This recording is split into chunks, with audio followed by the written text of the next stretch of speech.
Today, I'm going to do my first ever World Conquest in Hawaii 4. That's right, in my over 2,000 hours in Hawaii 4, I have not yet completed a full World Conquest. Here's what I'm going to do. I'm going to play as Hungary. I think that the most obvious path is to reform the Austrian-Hungarian Empire. So the first thing I'm going to do is rush down these focuses and grab Austria.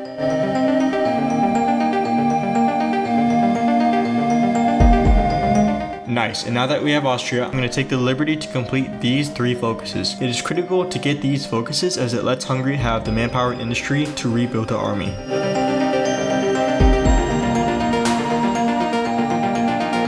I don't have much time left before Germany tries to grab the Sudetenland.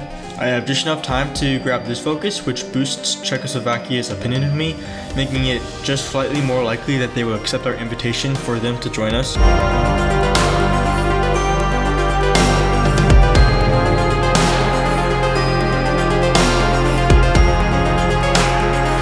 Now that I have all the focuses done, it's a perfect time to get Czechoslovakia. It's not a guarantee that we will annex them, but we'll see.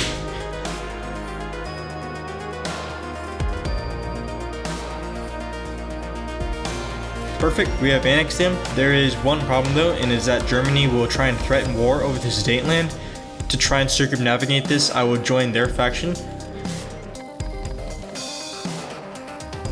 As you can see, they still send the event asking for the Sudetenland, but they won't be able to declare war on us because we're in their faction. Now that we have that out of the way, let's focus on our first major war, which will be taking out the Allies.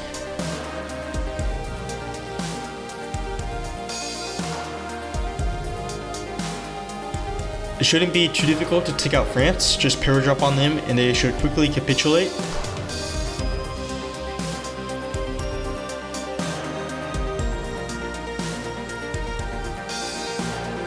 Nice, now that France is capped, I'll do the same thing against Britain. I find paradropping easier anyways in this case.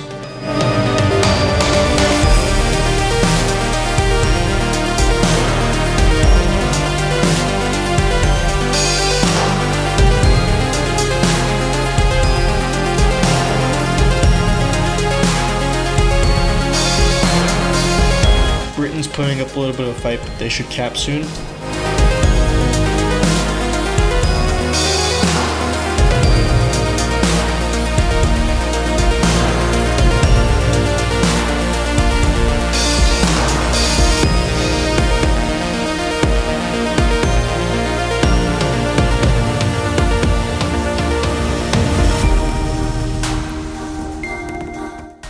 Nice, that wasn't too bad. I do have to share this peace conference with Germany, so I have to be very strategic with what I take. I will obviously take France and Britain, but I will also puppet the Dutch East Indies and British Malaya for the valuable resources. I will also puppet Canada so I can later stage an invasion against the US.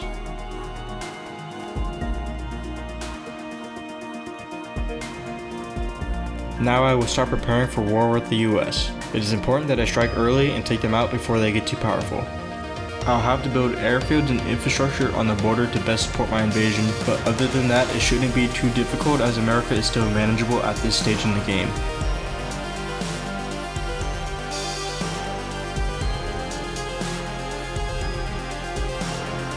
I think we are ready. Let's go.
Nice. That wasn't too bad.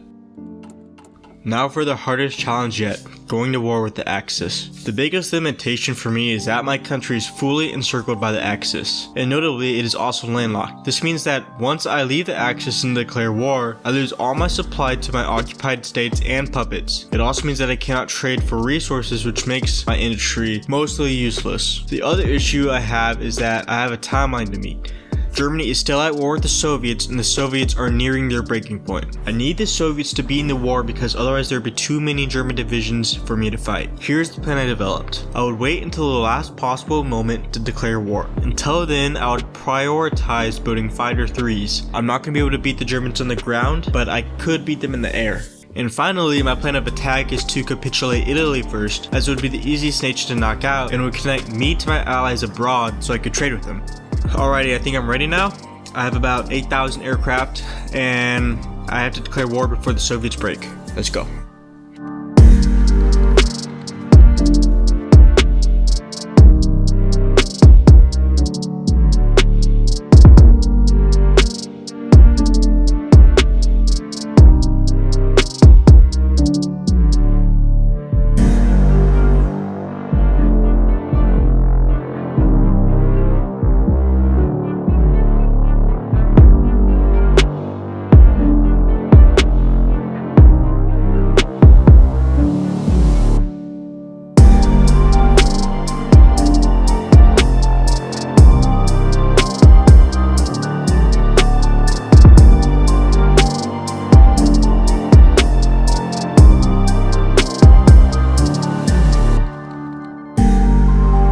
Okay, Italy is in a civil war now.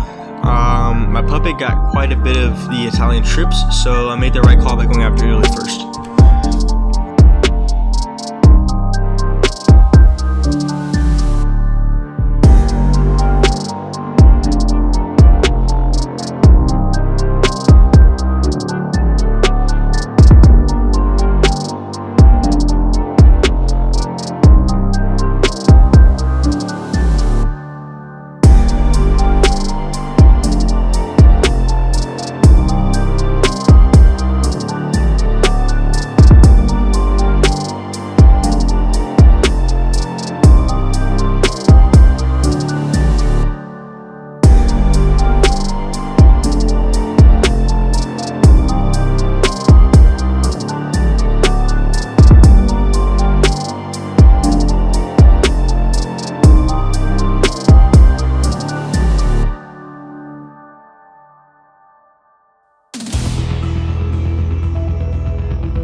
Okay, so that one was a little tricky, but it is easy from here on out. First thing I have to do is delete the Soviets before they regain any of their strength, since they are going to be severely weakened from their war against the Germans. Again, I will depend on my air to win the war. You'll see that from now on I'll start to use my domination of the sky to ground down my enemies from here on out. Alrighty, let's just get this war over with. Hopefully it doesn't take too long.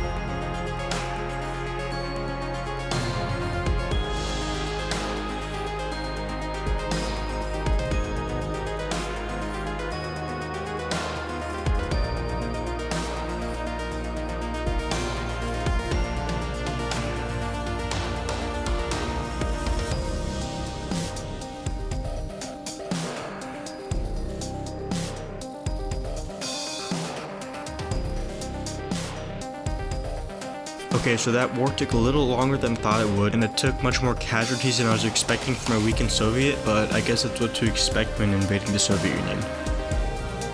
Now it's time to defeat the last original major power in the game, Japan. It's going to be a little bit tedious because of the supply issue in Asia. However, I have about 600 civs at this point in the game, so I can build railroads and supply depots basically on command. It took me a little while to figure it out, honestly, but I got it fixed eventually. I also got the nuke at this stage of the game, and I wanted to use it against Japan. I knew of the event that if you drop 2 nukes in Japan, they capitulate, but the event didn't fire. Maybe I have to be the USA for the work, I'm not totally sure. Anyways, I had a paratrop in mainland Japan to capitulate them, which wasn't too difficult anyway, so it's no problem.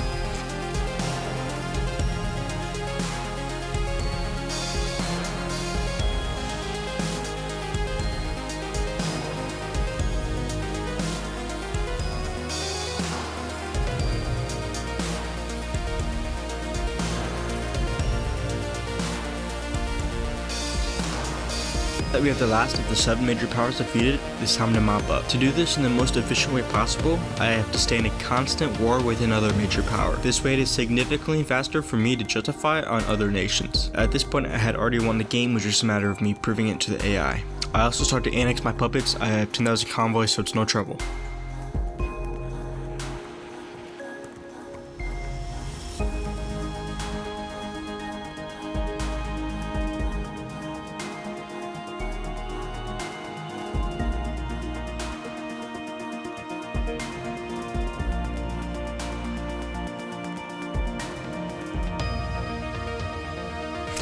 There's one last nation, and it's the sneaky nation of Denmark up here in this small island.